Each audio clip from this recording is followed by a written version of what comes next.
Si vous saviez la chance que vous avez d'avoir des parents qui s'occupent de vous.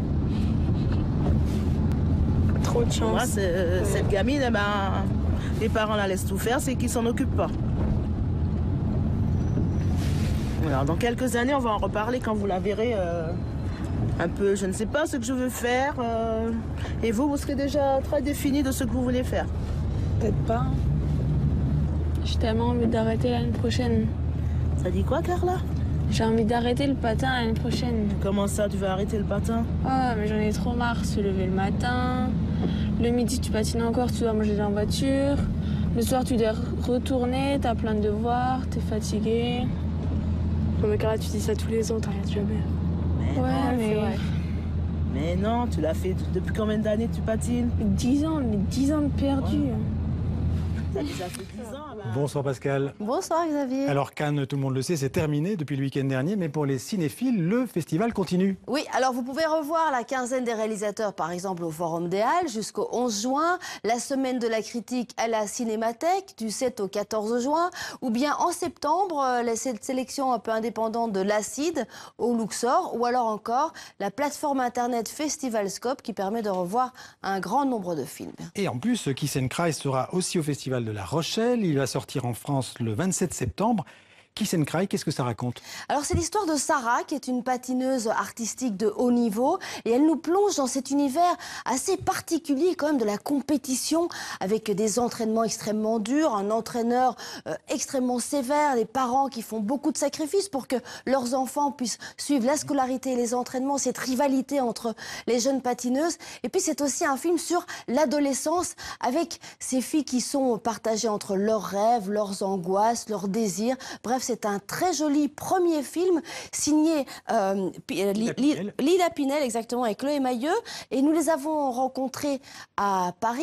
Elles viennent du monde du documentaire et du monde du reportage. Et elles nous expliquent leur démarche. Écoutez. L'idée, c'est que le film est entièrement improvisé. Donc même s'il y a un scénario décrit, avec des scènes qui se suivent et qu'on a essayé de respecter, tous les personnages improvisent avec ce qu'ils sont. Parce que c'est pas des acteurs. Donc... Sarah, Aurélie, Amanda, chaque fille, on leur disait, voilà, là, on donnait des indications, là, en gros, il se passe ça dans cette scène, vous y allez de la façon dont vous voulez, et Sarah réagissait en tant que Sarah, Aurélie en tant qu'Aurélie, Amanda en tant qu'Amanda. Chacune faisait avec ce qu'elle était elle-même et essayait de nous amener là où on avait envie d'aller. Ты видела видео с Малого Сада? Да, какое? Triple Axel? Ouais,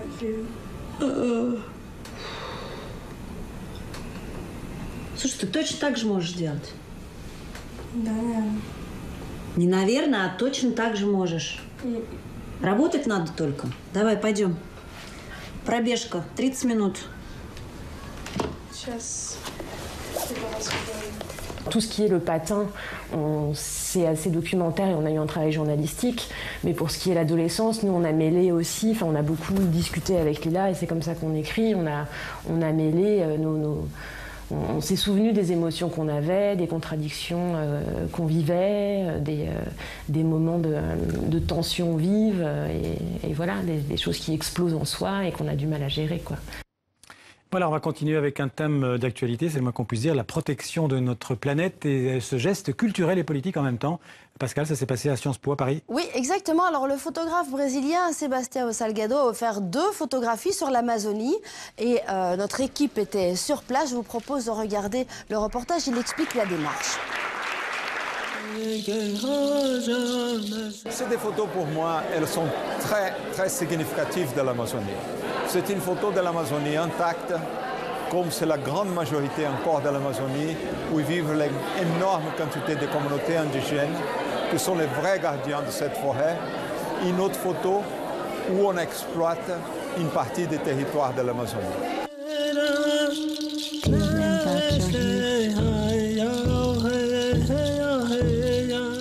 C'est ça la grande contradiction que vit l'Amazonie aujourd'hui. Il faut peut-être qu'on les communautés internationales, on travaille dans un sens de protéger cette grande forêt tropicale qui est là encore à 75% pour la tenir. On dépend de cette forêt pour nos courants de précipitations, d'humidité, de séquestration de carbone dans la planète. Voilà, merci Pascal et à bientôt. Merci Xavier.